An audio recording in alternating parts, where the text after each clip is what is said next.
The Signal Oil Program, The Whistler.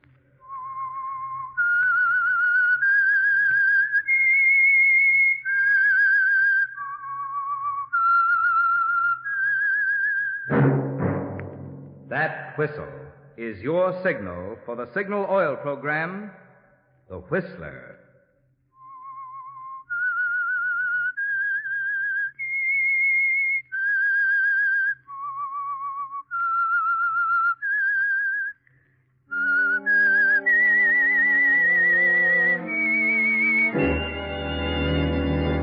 I am the Whistler, and I know many things, for I walk by night. I know many strange tales hidden in the hearts of men and women who have stepped into the shadows. Yes, I know the nameless terrors of which they dare not speak.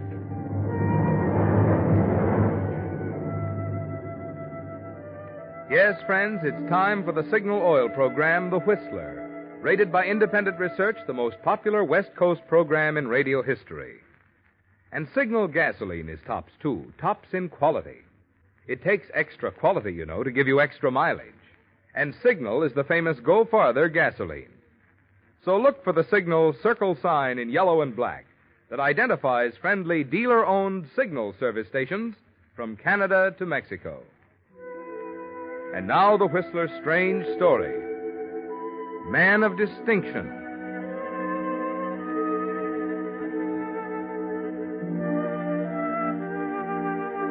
Before he was halfway through the discussion, Tony Gardner knew he held the woman in the palm of his hand, that the red sold tag was as good as on the $20,000 antique dining room set she'd come to inquire about. But he didn't press. He didn't appear eager. He carefully kept it on a plane far above that. Of course, antiques were his first and only love, and Mrs. Fletcher's one extravagance was antique furniture. That was enough. They were soulmates. And I hope you realize, Mrs. Fletcher, what a delight this is to me. Really, Tony? Why? Oh, to talk to someone at long last who really appreciates a genuine antique. There's so many of the other kinds, you know. I talk to them all day. People who don't care whether it's original Duncan Fife or Grand Rapids, so long as they can tell their friends how much it cost them. Well, I'm flattered. As a matter of fact, Mrs. Fletcher, I really shouldn't be in the business of selling things like this set here. I love it so much, I can hardly bear to part with it. Well, it'll be in good hands, Tony. Believe me, there aren't many people I'd give it up to. I guess I am rather lucky. Indeed you are. Well, suppose you come into my office. I have to work out the delivery arrangements and so forth. You're quite sure now you've made up your mind to take this? Why, of course, Tony.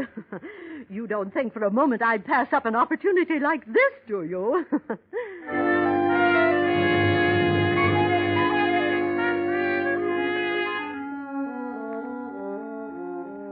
And that's all there was to it, Tony. You give her a cordial handshake and watch her leave, holding your check for $20,000 in your hand. It's an important moment, isn't it, Tony? The end of one thing, the beginning of another. The end of the long years of struggle which laid the foundation for this moment. The Madison Avenue shop, the wealthy clientele which follow Mrs. Fletcher's lead. The end of the years of struggle which made you an expert in the style and finish of fine furniture. And the style and finish of the fine women who bought it. But there's an anxious wait ahead, Tony, after that fabulous dining room ensemble is delivered. Yes, if it passes the inspection of the people you know will examine it. If it stands up under inspections as rigid as those you put it through, the way will be clear, the possibilities limitless. But only time, days of anxious waiting can tell you that. Meanwhile, there are other customers, like the fresh-looking young woman who drops in a few days later. Well, good morning, miss. How do you do? Are you Mr. Tony Gardner? That's right. What can I do for you? Oh, Mr. Gardner, I wonder if you can help me. It's the entry hall in my country house. You see, it's so large and kind of awkward that I'm having trouble with it. I see. Well, as it happens, I couldn't do much today, but I'm a perhaps friend if of you come Mrs. back... Fletcher's, if that makes any difference. Did you say Mrs. Fletcher? Yes. Oh, well, let's see. An entry hall, you say. Big, huh? It's immense, with 4 doors. Well, it's hard to tell without seeing it, of course. How about something large, dramatic? This Charles II chair, perhaps? Maybe. What about that big piece in the window, the bookcase? It's beautiful. Oh, the break front. Uh-huh. Oh, yes, very striking. Italian Renaissance, you know, but... It'd be perfect, just exactly right. Oh, I'm sorry. It just isn't for sale. It belongs to my refinisher, Mr. Fennig. Oh, I'm so disappointed, Mr. Gardner. I have to admit now that I really came for the break front. Mrs. Fletcher said today that... Oh, you were out there today?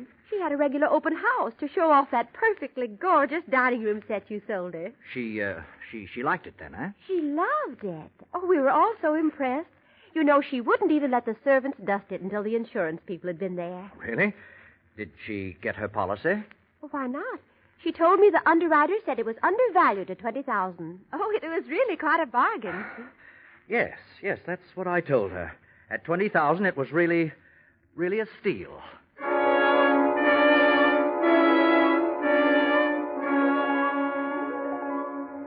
With a wonderful feeling of relief, you slump down on the love seat. The insurance men have come and gone, Tony. The risk is over, and you can step off the razor's edge onto solid ground. In the hours of work, the nights you slaved away in the private shop at the rear of your apartment were well spent. The dining room set has passed the microscopic examination of the experts. The first set of faked antiques you ever attempted to pass as genuine in the big money class has come through with flying colors. Don't you think you might be able to, Mr. Gardner? Oh, I'm sorry. I wasn't listening. Well, I said I wondered if you could persuade your refinisher to sell the break front.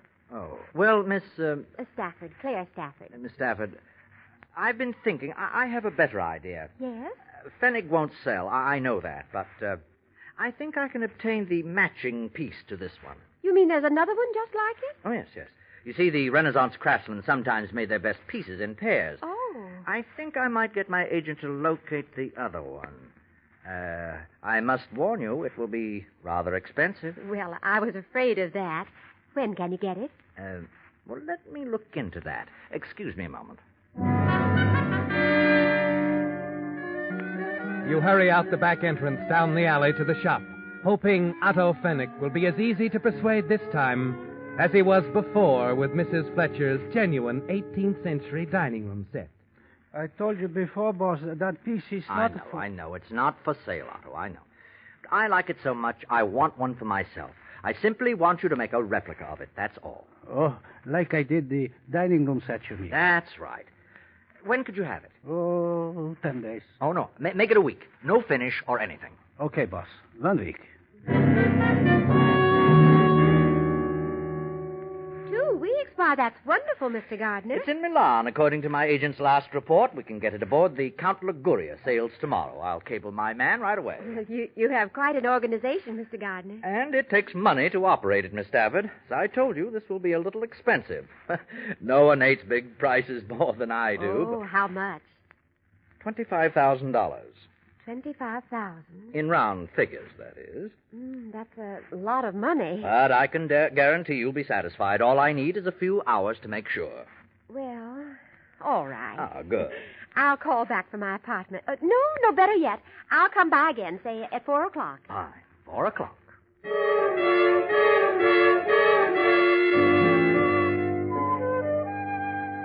You're back in stride again now, Tony. The salesman again and loving it. There's nothing to fear now. You've passed the highest test, and the big stakes are there, waiting for you to pick them off. In a matter of minutes after Claire Stafford leaves, the genuine break front is back in Otto's shop, and he's at work on the copy.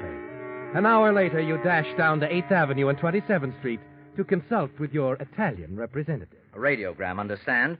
I want it filed in Rome tonight and delivered through the usual channels. Well, I don't usually do this kind of work. Well, there's $50 in it for you. How's that? It's not bad. It's not good. I'll do it. Go ahead. All right, then. Now, take this down. Shoot. From the Anthony Gardner Campagna, 24 Via Porto, Roma. Have break front. Stop. Personally supervising loading, Naples, Count Liguria. Forwarding documents to cover ship.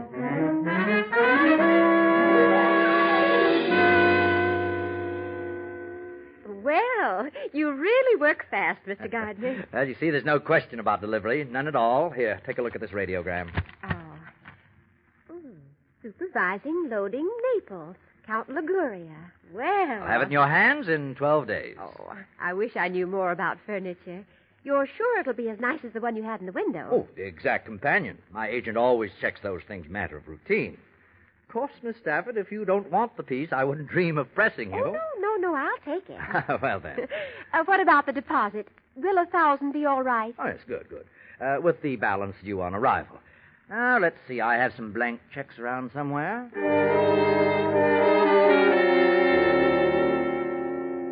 $1,000. You watch her write it on the check, smile and thank her as she hands it to you and walks back out the door. As you pick up the checkbook from the counter, you realize she's absent-mindedly put the radiogram in her purse. You start toward the door, and then decide she'd think it odd if you followed her out onto the street. And it won't matter now anyway. As a matter of form, of course, you must call Mrs. Fletcher. Oh, Tony, I know it was horrid of me not to call you about the dining room set. Just the same, I want to thank you, Mrs. Fletcher. I do really appreciate... Oh, nonsense, Tony. What did you sell? Something nice? Well, rather. A brake front. $25,000 worth. Marvelous, Tony. Who is it? Friend of yours, Claire Stafford. Oh, yes, the young business girl. Business girl? Attractive person. I suppose she has a rich friend. Nice customer for you, Tony. Works for an insurance company. That's how I met her, you know. She's an antique expert. Oh, exciting, really. Investigates frauds and all that sort of thing. Tony? Tony, are you still there? Hello, Tony? Tony?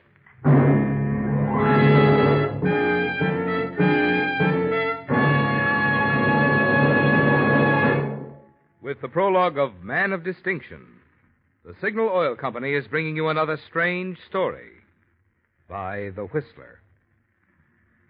But now, in place of the message about Signal gasoline usually heard at this point, Signal Oil Company has asked me to use this time to deliver some important information to men between the ages of 17 and 35.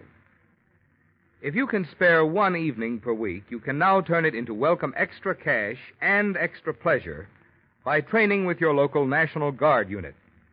The cash is the excellent pay you receive based on the new Army pay scale, plus the training you receive in subjects that will help you advance in your present civilian job. And the pleasure? That comes in the many sports and social activities you'll enjoy with former service buddies and friends and neighbors, plus the honor of being a member of one of America's most respected organizations. Incidentally, there are still many opportunities for ex-servicemen to enlist in grade, which means even higher pay. But the best opportunities are naturally going fast during the National Guard's current campaign to recruit a man a minute. So don't delay. Get full information now by contacting your local headquarters of the National Guard. And now, back to the Whistler.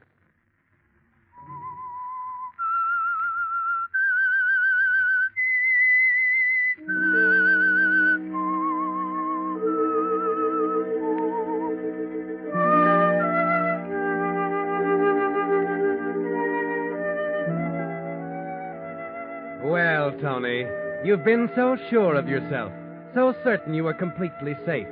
But you can add it all up now. It makes sense, very good sense.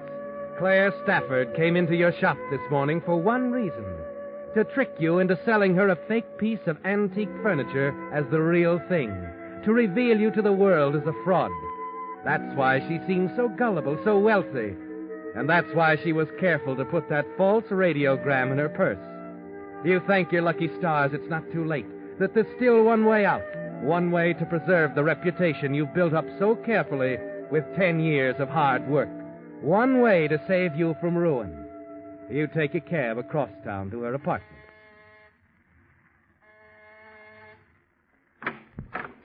Well, Mr. Gardner, I was just leaving. Miss Stafford, I must speak to you. It's most important. Oh, I'm sorry. I'm awfully rushed. Please, it's about the brake front. Well, wait a minute. I have an idea. Why don't we have dinner together? I'm due at the Lido at 8, but there's... Good. Well, let's go.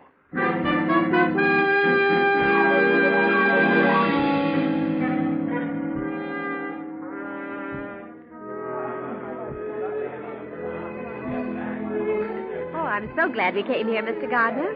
Wonderful atmosphere. Yes. Nice music. Now, about the break front, Miss Stafford, I'm terribly upset. So I noticed.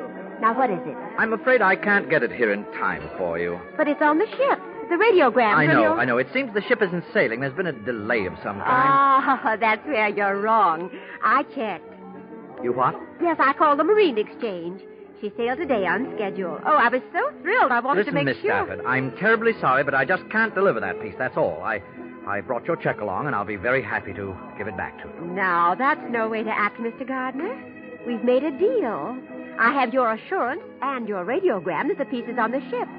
You have my deposit, and that's that. Yes, but I tell you, it'd be Mr. much... Gardner, there's nothing wrong with our transaction, is there? Wrong? Why, no, there isn't. You have such a fine reputation, you know. I'd hate to think that, well... Yes, of course. Very well, Miss Stafford. You'll get your Renaissance break front.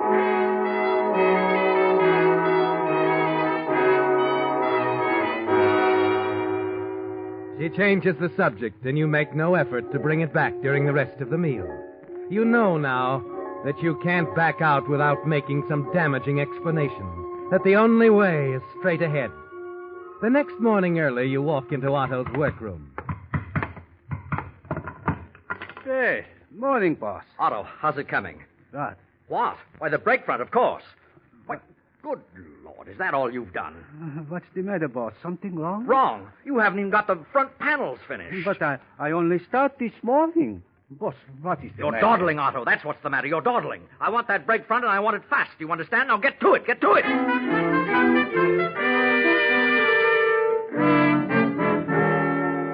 There's no other way, is there, Tony? With the Count de Liguria having sailed from Italy yesterday, you have just 12 days, less than 2 weeks to create an imitation so perfect it will fool an expert. It doesn't seem possible, does it, Tony? But you've got to try. And while Otto is working on the replica, there's something else to take care of. The shipping papers? That's right. Why, on something coming from abroad, they'd consist of a shipper's receipt in duplicate, clearance papers, the captain's receipts, bill of lading, duty certificate. I see. Well, look, I want to know that things are being done right in my company. Could you give me a complete set of sample blanks, please? Oh, sure, mister. Glad to. Thank you. Yellow boxes, you say? Yes, you know, one of your old packing cases with the labels and all still on it. See, I'm going to build a little bar in my home, something different. Oh, see. I think I'll find us something, senor. Well, there she is, boss. All finished. Not bad, eh? Yes, it's fine, Otto. It's fine. I'll call the moving man to deliver it to your apartment, yeah? No. I'll attend to that, Otto. Now, you run along home and get some rest.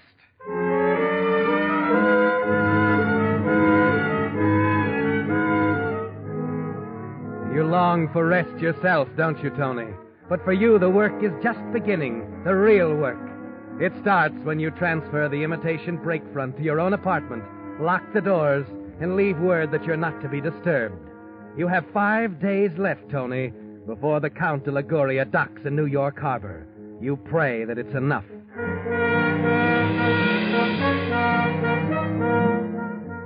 You spend the first few hours steaming out the dowels that hold the piece together.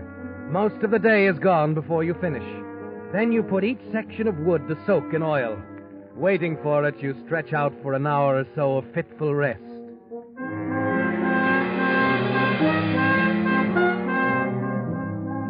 It's early morning as you start the painstaking process of warping the lintels.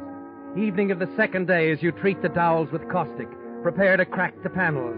You're on your nerve now. No sleep, no rest. Just waiting, working, black coffee and cigarettes.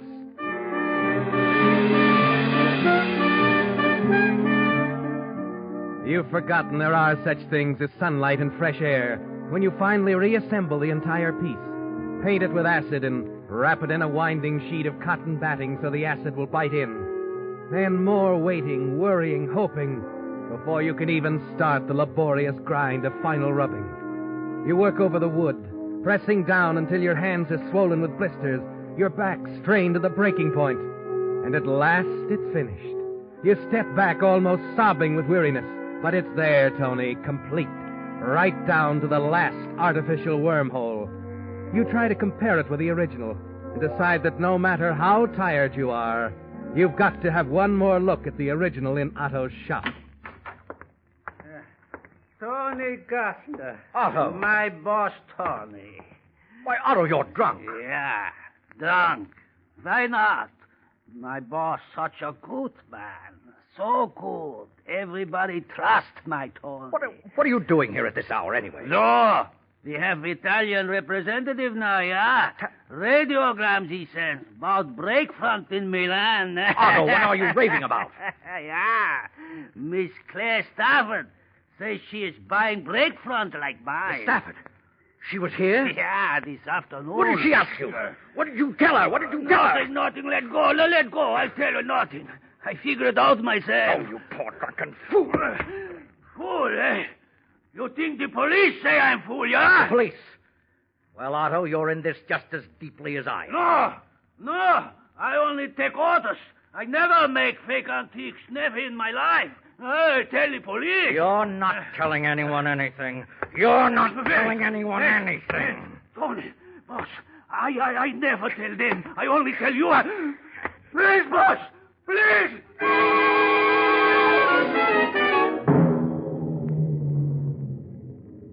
It's over very quickly, isn't it, Tony?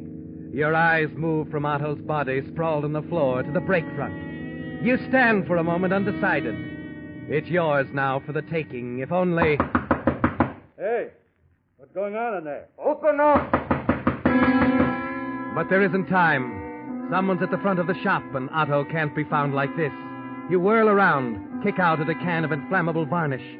It spills across the floor as you back away. Your last act before slipping out into the alley is to strike a match. Toss it gently into the varnish.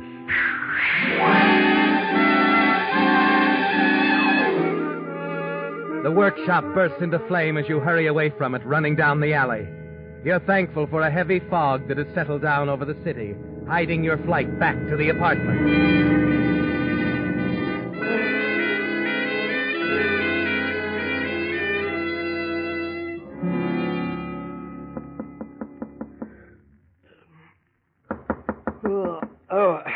Just a minute. Morning, Mr. Gardner. Oh, hello, son. The manager sent me up, sir. Hmm? He thought you'd want the morning papers about the fire at your refinisher shop. Fire? What fire? Oh, we thought you knew, Mr. Gardner. No. The story's here on page 2. Here, let me see. That poor old guy, Otto Fennig, dying in a fire like that. It's in the far column. Oh, yes, sir. Yes, that's right here. Man killed in accidental blaze. Why, this is terrible. We're sorry about the fire, too, Mr. Gardner. I guess that'll be quite a loss. Oh, yes, but Otto, I'm thinking about poor, faithful old Otto. Well, thank you, son, for letting me know. Here you are. Thanks, Mr. Gardner, and if there's anything we can do... Yes, sir. I'll let you know. Poor, faithful old Otto, indeed.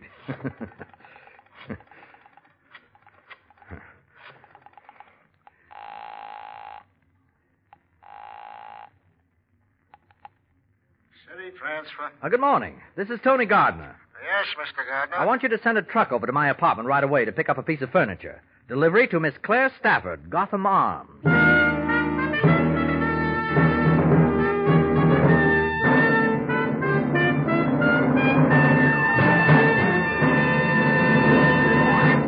The Whistler will return in just a moment with the strange ending to tonight's story.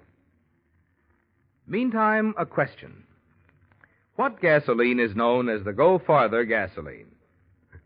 Well, if you've lived out west any length of time, you know that Signal is known from Canada to Mexico as the Go Farther gasoline. Now, naturally, we're mighty proud of Signal's famous mileage.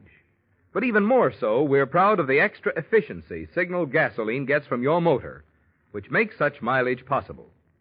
For when your motor runs more efficiently, you also enjoy quicker starting, faster pickup, and smoother knock-free power, the things which make driving more fun. That's why folks who want superior performance, as well as those who insist on mileage, are both switching to Signal. They've discovered that to get the tops in gasoline quality, there are just two things to remember. 1, in gasoline, it takes extra quality to go farther. And 2, Signal is the famous Go Farther gasoline. And now back to the Whistler.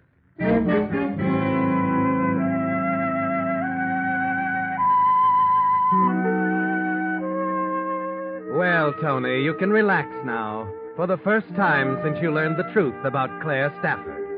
It doesn't matter that it was necessary to destroy the finishing shop after killing Otto. There'll be a bigger shop now, won't there, Tony? No more teetering on a razor's edge of worry, suspicion. Just solid ground now, Tony, and solid customers. Later in the morning, you go down to the shop, poke disconsolately around in the alley, your face set in an expression of appropriate bewilderment. As you stand in the swirling fog, watch the fireman hose down the last steaming embers of what had been Otto's workroom. An unfortunate situation, Mr. Gardner. Very unfortunate. Oh, yes. It's too bad. I don't care about the shop, but... But poor, faithful old Otto. Is that it? Why, yes. You know, as far as I'm concerned, you're pretty convincing, Mr. Gardner. What? But, then I just do what the lieutenant tells me. The lieutenant? I'm a detective. Name's Tyson. Got a warrant to pick you up. To pick me up? Why, this is insane. Well, maybe, but the lieutenant doesn't think so. Seems this Otto Fenny going to valuable antique, and this morning a bellboy saw the same piece of furniture in your apartment. Did you have to kill him to get it, Gardner? It's a terrible shock, isn't it, Tony? The sudden panic that surges through you. And you know that an awful choice is facing you. Yes, Tony, you can confess your whole clever fraud or go to the electric chair for murder. Of course, there's only one answer. Oh, wait, there's another explanation to all this. Very simple one. If you'll just get in touch with Miss Stafford. Oh, the dame you had the thing delivered to? We've been talking to her all morning. You have? Then she must have told you. Why, that piece of furniture's a forgery. I faked it myself. We took a short run up that alley, too. What? The piece is the real McCoy, all right, but both Miss Stafford and some other experts you brought around said they'd stake their reputations on it. But they're wrong. I antiqued that counterfeit myself. Well, they're ready to swear it's the one from the shop here, and their judgment's good enough for us. Now, wait a minute. If you're so positive it's genuine, the Count Liguria, the boat, you see... Oh, no, I wouldn't try to hand him that, Mr. Gardner. Because that's what started the whole investigation. What do you mean? We couldn't understand how Miss Stafford received the break front when the ship it was coming over on has been fog-bound off Sandy Hook for the last 24 hours.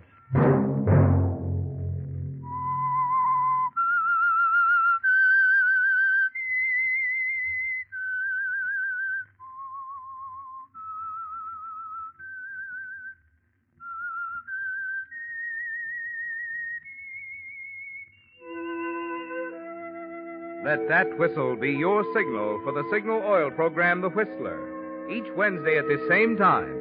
Brought to you by the Signal Oil Company, marketers of Signal gasoline and motor oil and fine quality automotive accessories. Signal has asked me to remind you, to get the most driving pleasure, drive at sensible speeds, be courteous, and obey traffic regulations. It may save a life, possibly your own. Featured in tonight's story were Joseph Kearns and Sarah Selby. The Whistler was produced by George W. Allen, with story by Jackson Gillis and Robert Eisenbach. Music by Wilbur Hatch, and was transmitted to our troops overseas by the Armed Forces Radio Service. Next Wednesday, for a full hour of mystery, tune in a half hour earlier. Enjoy The Saint as well as The Whistler. This is CBS, the Columbia Broadcasting System.